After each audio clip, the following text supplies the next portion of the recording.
So, good morning. Our first speaker today is Professor Andrew de Plessis from Aarhus University, and it's a great pleasure to introduce you, and he's going to talk about Plessis, flex equivalence, and unfoldings. Thank you. Well, first of all, thank you to the organizers for inviting me to give this talk, and thank you for coming to listen to me. So, what I want to talk about is curves, and well, we know that the local topology of curves is concentrated at singularities, but for local geometry, it's also relevant to look at points of inflection as well. So let me just remind you, point of inflection of a smooth curve is a point where the curve and its tangent have an intersection of order at least 3. So in the real case, this is the same thing as saying that the curvature there is 0. Now, Diaz and Nuno Ballesteros, and also Sinhet and Tari, and a little bit later Terry Wall, have quite recently taken up this point of view. And they reclassified curve germs, taking into account points of inflection on the various branches of the curve if we're actually at a singular point.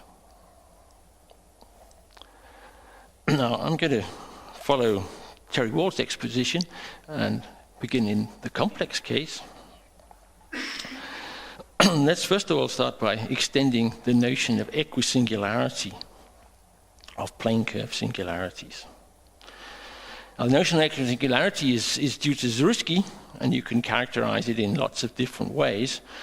Numerically, using something like Puiseux series, via resolution, infinite linear points, things like that. Or topologically, so you're going to be using the fundamental group or Alexander polynomials. For the purposes of this lecture, you don't need to know all that kind of stuff, though.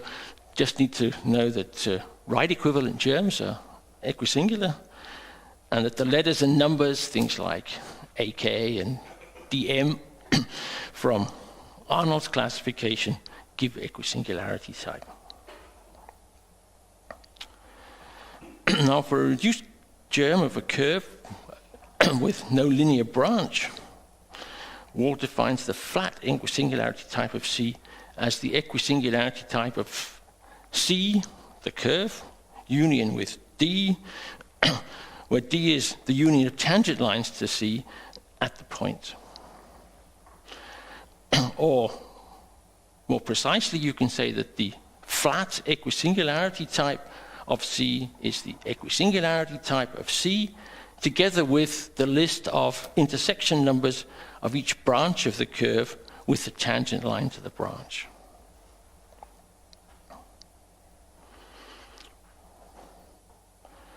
Well, so the hope is to get some kind of a smooth classification of curve germs using diffeomorphism germs of the plane which respect the points of inflection. This is going to be a classification then that refines this flat equisingularity type. Now, affine diffeomorphisms respect points of inflection, so it's natural to consider curve germs, let's say at the origin, with a fixed tangent cone D, because you're going to be able to use an affine thing to move tangent cones around. If you can get the tangent cones to match up, that's going to be a first thing that you want to do if you're going to get equivalent germs. So now we're going to be looking at diffeomorphism germs that preserve this fixed tangent cone. And a diffeomorphism that does this respects this flat equisingularity type. Well, this is the approach of Wall, and it builds on the ideas of the other authors that I mentioned. Now, this works rather well. The germs of vector fields which preserve D are relatively easy to work with, and the Mather-Tom approach to classification works well here. You use vector fields which preserve D as your module of source vector fields and do all the things that we've learned how to do for the last 30 years. And this being Terry Wall, of course, he produces an extensive classification of curved germs up to what he calls flat isoequivalence. Now, you can do this in two different ways. You can look at things in terms of a parameterization of the various branches, or you can think of it as the curve as being given by an equation. And in a sense, both ways of doing things work. You get rather different normal forms, but equivalent ones. And of course, all this works nicely in the real case too. And of course, more complications in the real case because there are signs and things where various branches just vanish completely if you just look at the real points. But that's a rather standard kind of thing. Perhaps the most interesting thing is the fact that where there might be a lot of inflection points in the complex case, a lot of them seem to vanish in pairs when you're looking in a real case. Well, okay. Unfortunately, this equivalence relation just doesn't give you a satisfactory unfolding theory. You see, the vector fields involved vary discontinuously from place to place, simply because if you look at the tangent cone at the different points of the curve, it varies discontinuously. So there's no way to sheafify the vector fields that you're looking at. An extension to parameterized families is not available either, apparently. So, well, Terry Wall gave a lecture a couple of years back and attracted my attention to this problem. You know, here's a theory just looking for an unfolding, and we'd like to have stable unfoldings and versatile unfoldings. You'd like to see what happens when you deform a curve, either in the parameterized version or perhaps even more interestingly in the case where the curve is given by an equation. What happens to the inflection points? Do they move away? Do they vanish? So I tried to do something else, and sort of take the point of view that didn't really understand how this right equivalence could be arranged to preserve inflection points, and try to do without the diffeomorphisms at all, at least in the first instance. So let me work either in the complex analytic case or in the real analytic case or the C-infinity case, and let's take a function in one of these categories defined on some open subset of the plane. Now let me define a function which I call phi of f. So we take the derivative of f twice with respect to x, and multiplied by the y derivative squared, and so on. Rather weird-looking function, which I'm going to call the Flexian, and we'll see why in a moment. Of course, we have a function just as well behaved as the function we started from. Okay, so lemma. Start with a smooth point of a curve. And then it's a point of inflection if and only if the Flexian vanishes at this point. Just to make sure that I'm being honest, let's actually prove this one. So I'm going to take a smooth parameterization near the point. So this is non-degenerate, so the derivative of the parameterization sigma is non-zero at the base point. Well, so when is P a flex point? What we're saying is that the second derivative of theta of sigma has to point in the same direction as the tangent, because if it points in a different direction, it's telling you there's some curvature in that direction.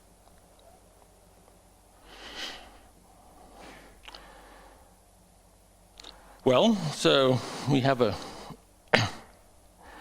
function f which defines the curve, and so f composed with the parameterization sigma has to vanish identically, so both the first derivative and the second derivative at the base point are 0. So, well, expand the derivative of f composed with sigma, and of course we get derivative of f applied to the vector, which is the tangent to the curve at the origin. So what we're saying is that this tangent vector sigma prime of 0 is contained in the kernel of the derivative of f and is non-zero.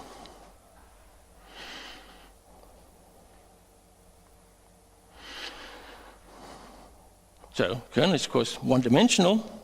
So P is a flex point if and only if the second derivative of sigma is contained in the kernel, because what we're doing is we're insisting that it should be parallel to the first derivative there, which we've seen lies in this one-dimensional kernel. Okay, well, so now let's look at the second derivative at the base point. So standard calculation says that what we get here is that we have the derivative of f now applied to the second order derivative of sigma, and then we have the second order derivative of f now applied to the first order terms of sigma, but of course appearing twice because this is a symmetric second order thing. Well, so we know that if we have a flex point, then sigma double prime 0 is parallel to sigma prime 0, so the first order term vanishes and we're left with this other term, and conversely. So we end up with this situation that says that we want the second order terms of f applied to sigma prime repeated is supposed to be 0. Okay, well, so this quadratic form d2f that has the Hessian as its matrix in standard coordinates, and the kernel of the derivative of f is generated by the vector which has the derivative of f in the y direction with a minus sign in the first coordinate, derivative of f with respect to x in the second coordinate. So what we have to do is to calculate that thing equal to 0, and when you work on that, you see that's the same thing exactly as asking that this flexion should be 0. So in a sense, you can say that the lemma here actually tells you what you have to use as a flexion, something that vanishes at these points of inflection. Well, of course, you can extend the flexion to points where you have singularities of f, and of course it's clear from the definition of the flexion, since it involves lots of first order derivatives of f, that this has to vanish at the critical points of f. And of course we notice that if we look at another fiber of f, then the value of phi of f plus a constant is the same as the value of the flexion of f. So what we're saying then is that the zeros of the flexion are exactly the critical points together with the flex points of all the level curves of f. So we'll call the zeros of the flexion flex points, or flexes of C. That's the first part of my title. So it's easier than continuing to say points of inflection and generalized points of inflection. And as I said, we call phi of f the flexion of f.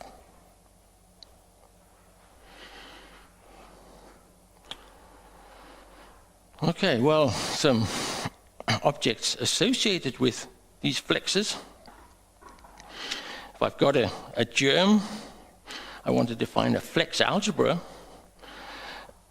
So I just take the ring of functions of suitably smooth germs at the base point, and I factor out by the ideal generated by F and the flex in. And the flex number is going to be the dimension of that algebra. So, as an example, if you do a little calculation, you'll see that the flex number of a curved germ at 0 parameterized by t goes to t to the k is k minus 2. So, somehow or other, this flex number is positive if you have a flex. And I suppose you could say that the non-degenerate flexes, things parameterized by t goes to t comma t cubed, they have flex number exactly 1. Now, it's pretty clear that if I take a function,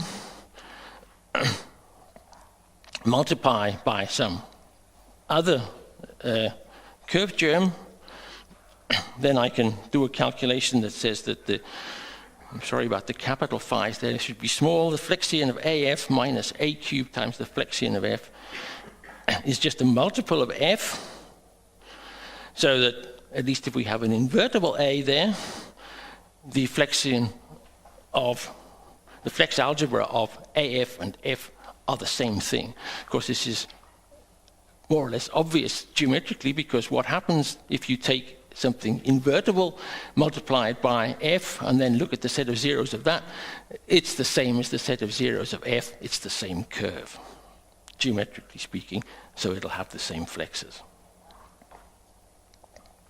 But doing this tells you why it makes sense to actually look at this algebra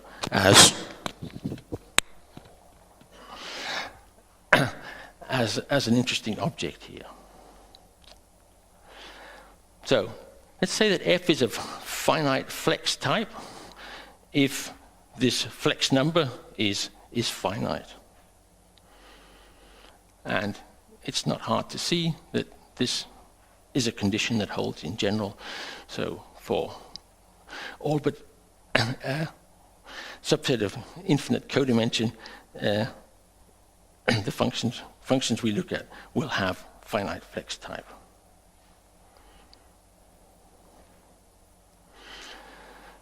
So now to some equivalence. So this is something which I call phi contact equivalence. But just before I actually talk about that, I want to just look in particular at the complex analytic situation. And let's suppose we have something where all the flexes are of finite flex type, so the flexes of the curve f equals 0 are isolated. Well, this means that if we look at the zeros of f combined with the zeros of phi f, then what we have is a zero-dimensional complete intersection. So we have a Cohen-Macaulay ideal, and so by preservation of number, if we have a deformation of f, call it ft, then the flex number of f is just the sum of the flex numbers of f of t at various points p, where this sum runs over the flexes on the curve ft equals 0, and we're taking ft. P is just the germ of ft at p. So, what does the flex number do? It counts the number of flexes. So you can think you've got some very complicated singularity. When you can take a nearby smooth fiber, what happens? You just get a whole wedge of smooth flex points of various orders, rather close to the singularity you started off with. So this makes it interesting to say, well, what actually happens here if you do consider deformations? How do these collections of flexes appear as you make these deformations. And, well, as I pointed out, the classification approach that Wall worked through doesn't really give you any kind of answers.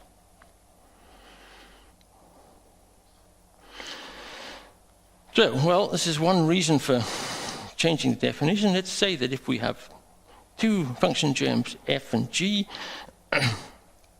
and call them, say that they're C phi equivalent, phi contact equivalent, if they have exactly the same flex algebra. Now, not isomorphic flex algebras, exactly the same flex algebra. There are no diffeomorphisms here at all. If you think of why I need to sort of be worried about that, well, there's a bit of a problem about using a diffeomorphism and seeing what happens to a flex algebra if you do that, because, well, diffeomorphisms just don't preserve this flex number or anything like that. It's very, very difficult to talk about isomorphism of flex algebras being produced by diffeomorphisms, because it's going to be really, really hard to see which diffeomorphisms do it. I mean, in a sense, you can think that the kind of diffeomorphism germs that Wall defined would be producing you isomorphisms here. Well, it seems to be the case. In fact, for much of Wall's classification, if you work through and calculate these flex algebras and look at isomorphism classes them abstractly, they more or less give the same thing. This seems to be very slightly coarser than Wall's definition. But there doesn't seem to be any sort of general proof that this works. So these difficulties say, let's stay with the contact equivalence. We're going to ask that these flex algebras should be equal for this kind of equivalence. We can do this globally too. So two functions on an open set are phi contact equivalent if f and 0 and f equals 0 and g equals 0, the two curves have the same flex points, and at each of these flexes, the germs of f and g are phi contact equivalent. So, well, this is one thing that you couldn't do in the Wall approach. At least we have something which talks about deformations not just of individual germs, but it allows us to talk about deformations of whole curves if we want to do that.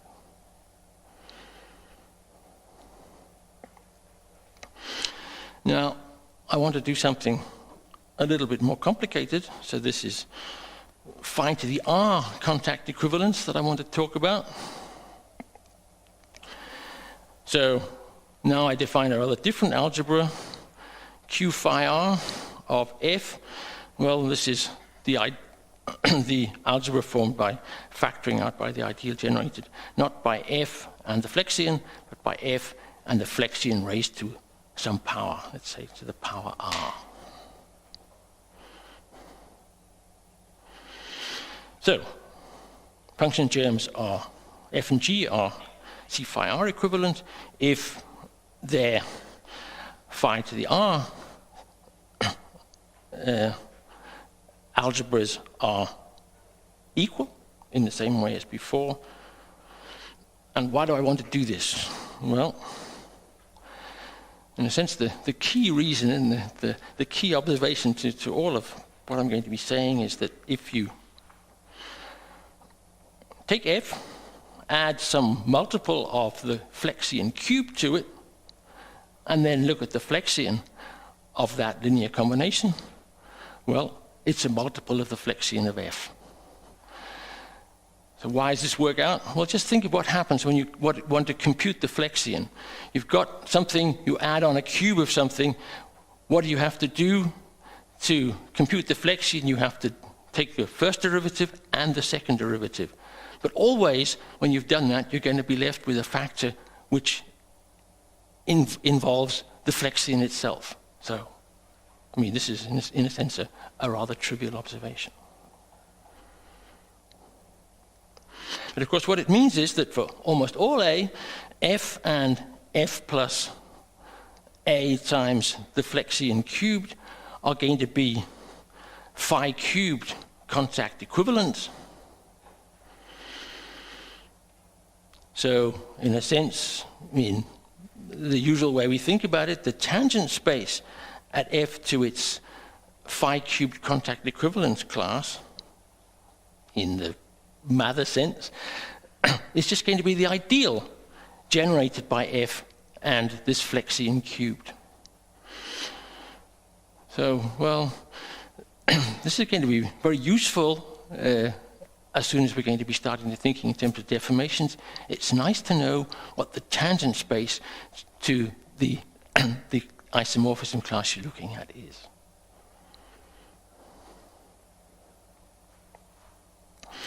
And once you have that clue, you can start producing stable unfoldings. So we start with a function germ with finite flex number, and let's look at unfoldings of this. So I'm thinking of this as a parameterized unfolding. So this is a level preserving unfolding of F. So we have, if you like, defined by this, a whole family of curves. And this is going to be a phi cubed contact stable unfolding of F if you do a further unfolding of this, let's call this further unfolding G by another collection of parameters, well, then there's going to be a germ of diffeomorphism on the whole parameter space, the one that came with F, that's F to the R, and the one that came, the extra parameters, F to the S. This is going to be the identity on F to the R, such that when you take suitable representatives of F and a further unfolding G and this germ of diffeomorphism, then each level of G, so each curve appearing in this R plus S parameter family of function germs is going to be phi cubed C equivalent to the same level of not quite F across the identity, but something rather close to that, where we use this diffeomorphism to deform. So what does this say? It's saying in the appropriate sense here that this extra unfolding of F is trivial. Everything that you can get in G is already present in F.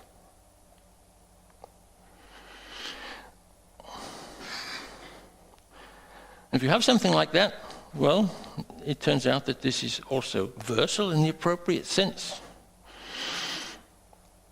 So F is a phi cubed contact versal unfolding of F if whenever you have some level preserving unfolding, let's call it little g of F, well, what this says is that you can embed it, in a sense, in the stable unfolding, in the versal unfolding. So the V level of G is C phi cubed equivalent to some level kV of F. And it's rather easy to see that if you do have a phi cubed C stable unfolding in the sense that I just talked about, then it's also versal in this sense. So, well, there's a bit of proof here, but just let it go up on the screen for the experts that are used to looking at things like this. You can, once you have the stable unfolding, use it to construct the smooth map K, which captures the right information.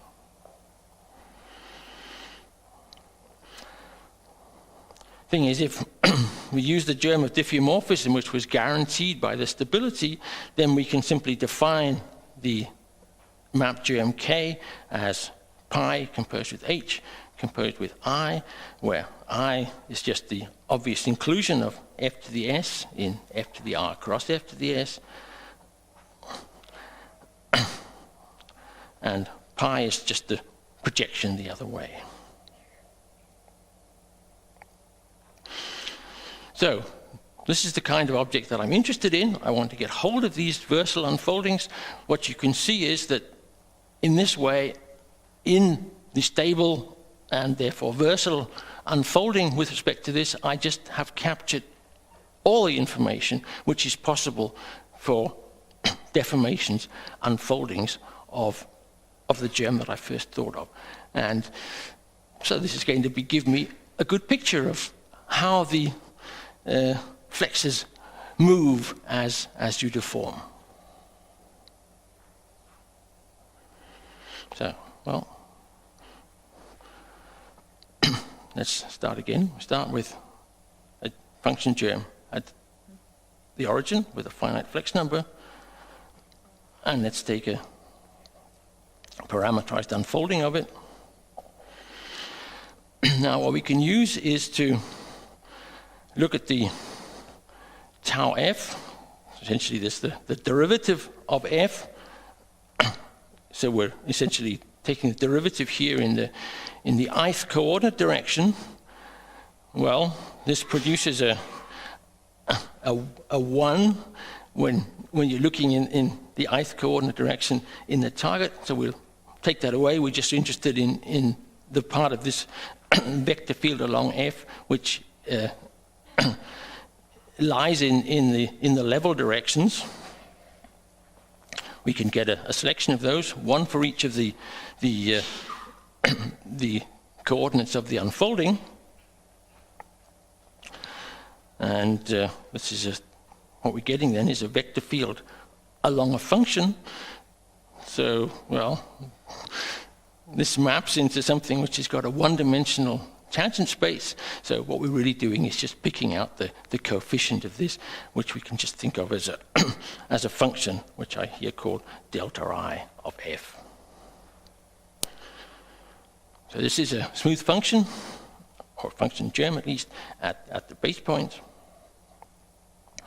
The theorem here is that using this notation, f is a phi cubed contact stable unfolding of f if and only if these delta IFs project to a spanning set for the phi cubed algebra of f.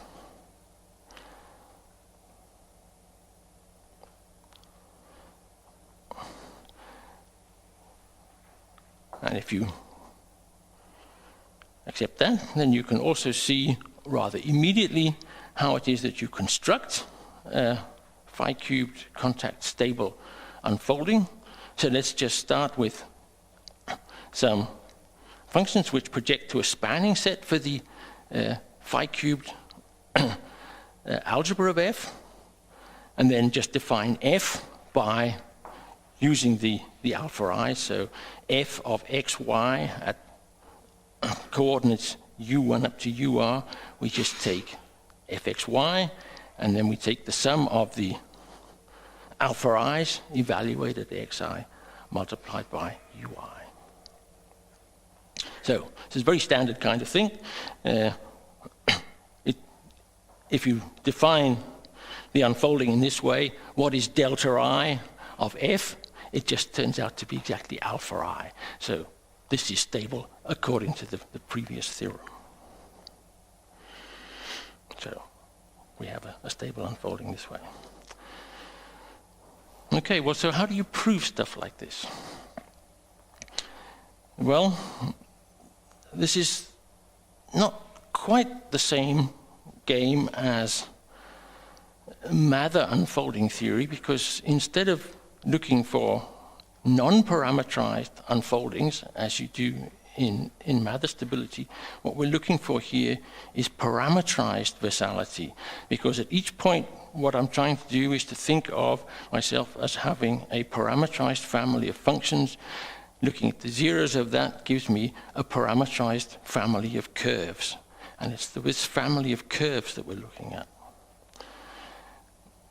But once you've remembered that you have to do something like that, things are very similar in style to matter theory.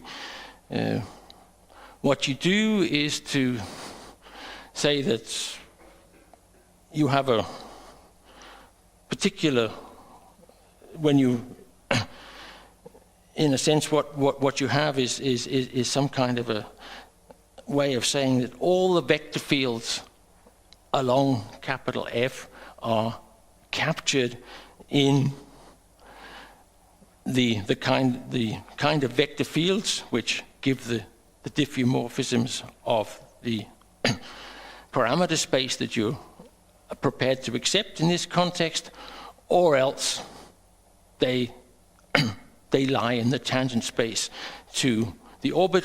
As we saw, that was just the ideal generated by f and the cube of phi f. And now we have to think of this f as varying from level to level. So there's a certain amount of argumentation there, and I started off by thinking that perhaps I was going to spend a lot of time explaining the proof, but I think perhaps I'm not going to do that. If anybody really wants to see the details, I'm prepared to provide them.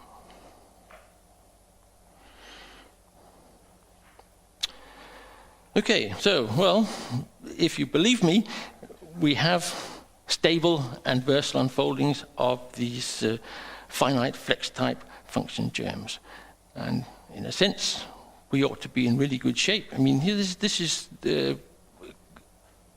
ought to be the complete description of germs up to this phi-cubed contact equivalence. Well, as I said, we have the good abstract properties, everything as in other smooth contexts.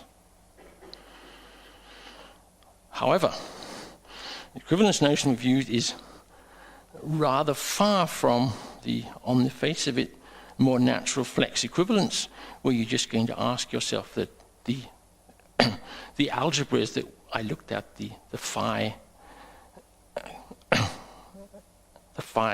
contact algebras should be isomorphic.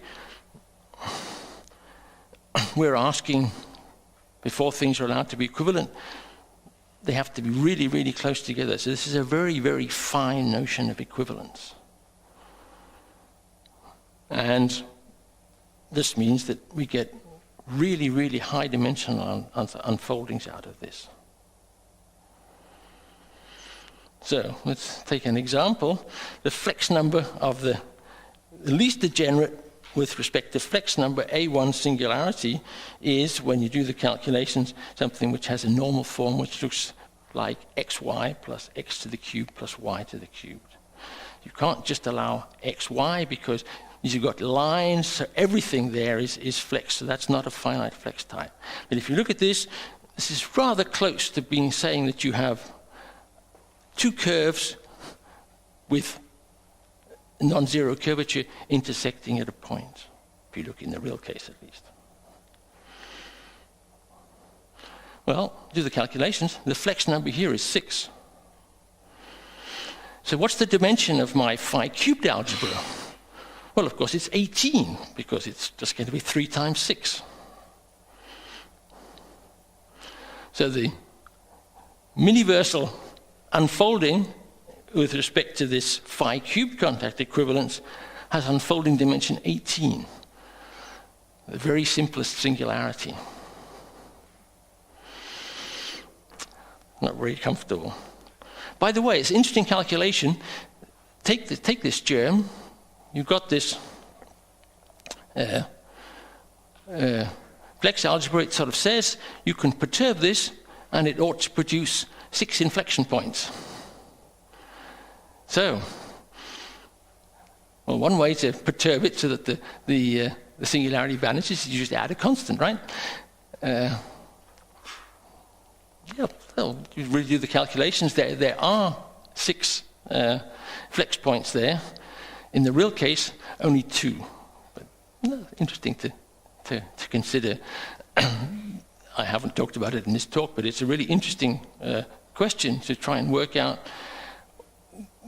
why so few of the flexes that the complex situation allows appear when you look at in real models. It seems to be, of course, we see the same kind of thing happening in standard singularity theory, but it seems to be even more apparent here that these flexes, for some reason, don't seem to show up. What do they actually mean in that case? Okay, but I have a problem here. I mean, it's great. I've produced this wonderful stability theory, versality theory, and you can't do the calculations because these are monstrously high-dimensional unfoldings that I'm contemplating here. And of course, it's perhaps not so surprising because I've thrown away all the diffeomorphism germs of the plane, which you would like to be able to use to say, well, I don't need to have so much detail as in this phi cubed contact equivalence. I'd like to be able to say that there are some diffeomorphisms which preserve the flex type, and I don't need to have so much detail. So, not surprising that I have problems, but what am I going to do to get out of it? Because the whole point of Wall's approach was that nobody really had a very good grip on what the diffeomorphisms of the plane that preserve flexes were. So he found some that worked from the point of view of classification. So, what do we have to do? We have to get some diffeomorphisms, use them to reduce the dimension here. And in fact, we can do this without actually having to do too many calculations, at least in principle. So let's see how to do that. What I'm going to be interested in is using some diffeomorphisms to preserve the flex equisingularity type that I defined for you, that Wall started with. So we start again with our curved germ of finite flex type, and I choose. Now this is a little bit different. I first of all start by choosing a basis for the Jacobian algebra, and then I want to choose some germs of vector field.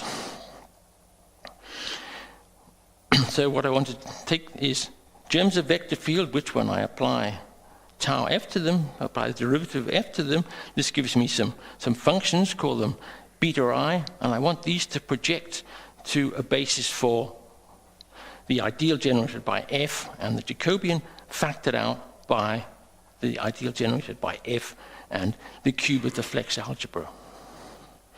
So of course, this is a rather complicated way of finding some functions which, when I unfold with respect to them, gives me something which is phi cubed contact stable.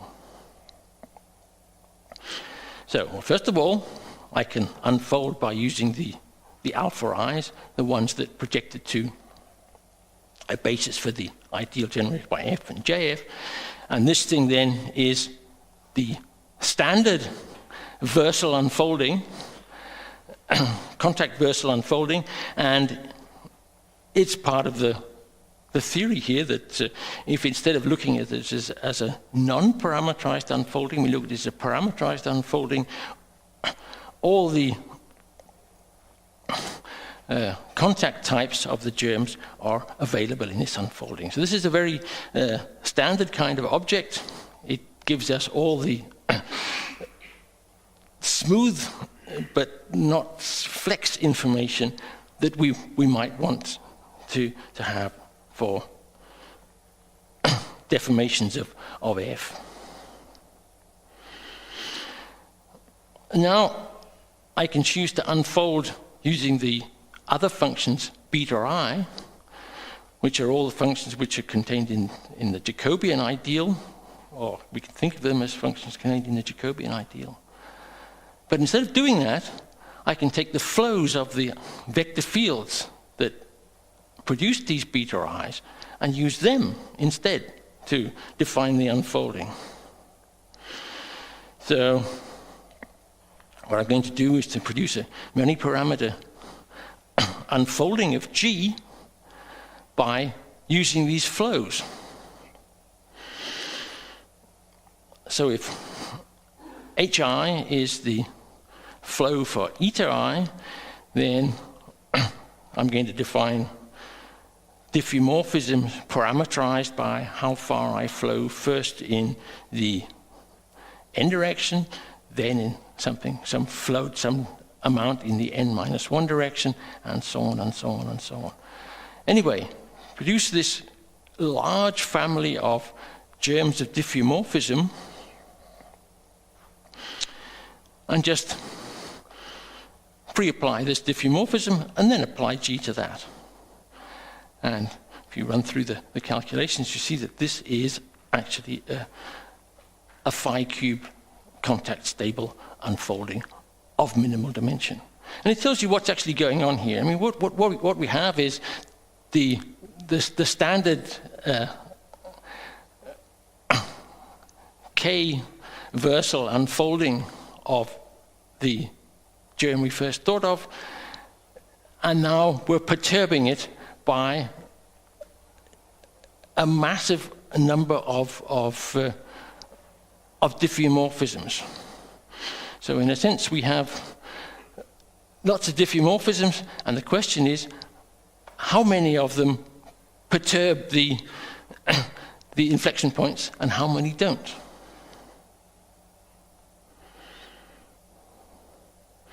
Well, now we have this stable unfolding, and since it's stable, it presents the flat equisingularity types transversely as embedded submanifolds of the appropriate dimension. If you want to think about this in terms of maps to jet space, you can capture it like this.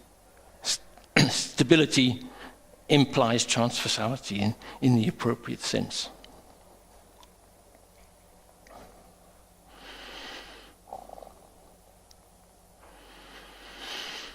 Okay, so what I want to do is to look at vector fields which preserve this collection of flat equisingularity types as presented by this stable unfolding. So what I really want is to start with vector fields in the parameter space of this further unfolding, ones which lift to the parameter to the target of the map F, and then lift further over F, so that they there give vector fields tangent to the presentation of all these FES types. By just general nonsense, of course, there is a family of vector fields that do that. And we're interested in the ones that are non-zero, the ones that give transversality. So what we're saying is we've got this collection of vector fields which preserve FES type. And they then allow us to say, well, then there are some directions where we're not changing the flat equisingularity type. This means that if we trivialize in those directions, well, we don't change flat equisingularity type, so in a sense, up to flat equisingularity, if we retract in those directions, we get something which is FES stable, or whatever you might want to call it. So we do this reduction,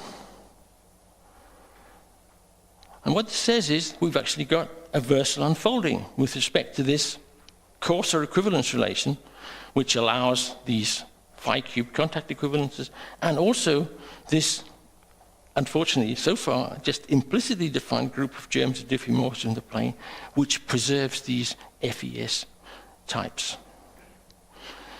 So, well, now I've swapped the situation where I had very explicit unfoldings, but of very high dimension, to one where I have a much smaller unfolding, but unfortunately not very explicitly produced. Well, so now the work begins in earnest, because you have to find out exactly what this group of diffeomorphisms is. The simplest case is where you don't have any singularities. You'd like to see how to unfold just some highly non-degenerate inflection point, an inflection point of order n, and well, it's more or less obvious what you would expect the unfolding to look like. You have this thing that looks like x plus y to the n is equal to 0. How do you unfold y to the n? Well, you unfold it by just some polynomial of order n, and you're allowed to throw away the term of order n minus 1. And that works in this context, but that's all I can prove at the moment. One of the reasons for giving this lecture is I'd really like some people to help me do some other cases. Thank you.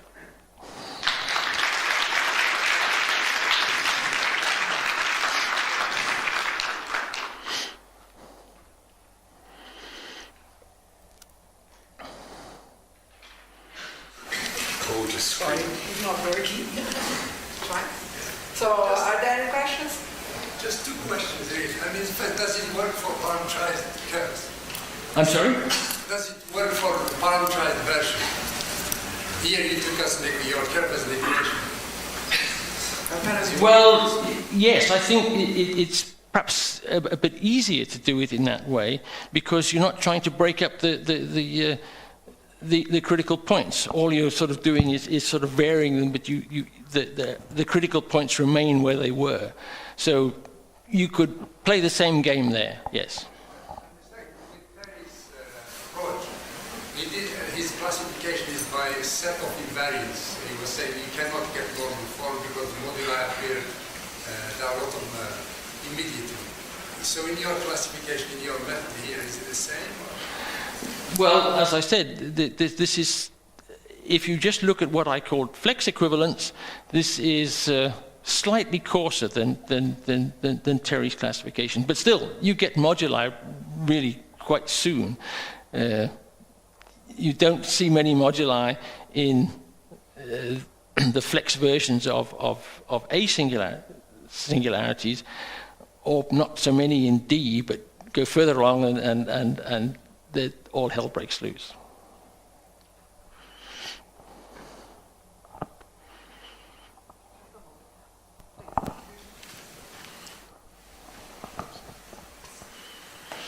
I was going to ask about moduli also, and I was wondering, now that you said that they exist, is there a way to come up with an equivalence relation so that you get a discrete classification? And what I'm thinking about is that with plane curves, we know we have moduli, but nonetheless, using the Whitney equisingularity of families of plane curves, then things become discrete again. Well, I mean, there's no question that there's going to be something like that. It's going to be perhaps quite difficult to get hold of it. And to find this flat equisingularity type in an appropriate jet space, what you have is a collection of manifolds. As defined, this isn't actually Whitney regular. It's not even quite A-regular. I mean, we know this is already the case when you're just looking at equisingularity of germs without even bringing in the flexes. So you've got some work to do, but sort of underlying this, you must be able to refine the manifold partition to get the coarsest Whitney equisingularity that lies under there. But calculating it is going to be hard. Now, this is a question because I don't really know what's going on in this area, but what happens if you look at the curve and the dual curve at the same time? You look at a family of curves and a family of duals. If you ask that the duals are equisingular, does this help? Well, so this brings more in than just the inflections, right? Because now you're... Now you have bitangents. Now you have bitangents. Well, that's interesting. Well, you could play this game too. I haven't worked at that, but that's a very interesting kind of thing to do. Other people have studied that kind of thing.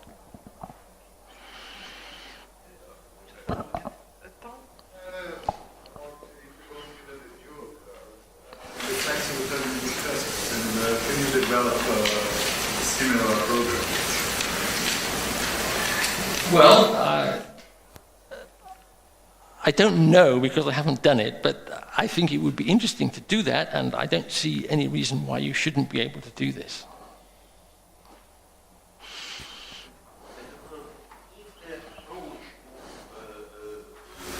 Efforts and Escudero could be helpful in this case, because they consider the moduli, they consider the diffeomorphism, analytic diffeomorphism, the plane curves, where you have already moduli. So they just, let's say, they play with the environments. There are discrete type of environments and then continuous type of environments. So maybe in this case, where you have moduli, you can just see what is the nature of them using somehow similar approach. Well, I think with semi-groups, for instance, or something like this. I think it's interesting to, if you contemplate what's actually happening here, that a lot of the deformations that you're making, you can actually choose to think of them as being provided by diffeomorphisms. So in that sense, it'd be interesting to understand which diffeomorphisms produce which deformations of the flexes. Yes, so. So I think that unfortunately you have no time for more questions, so let's thank the speaker again.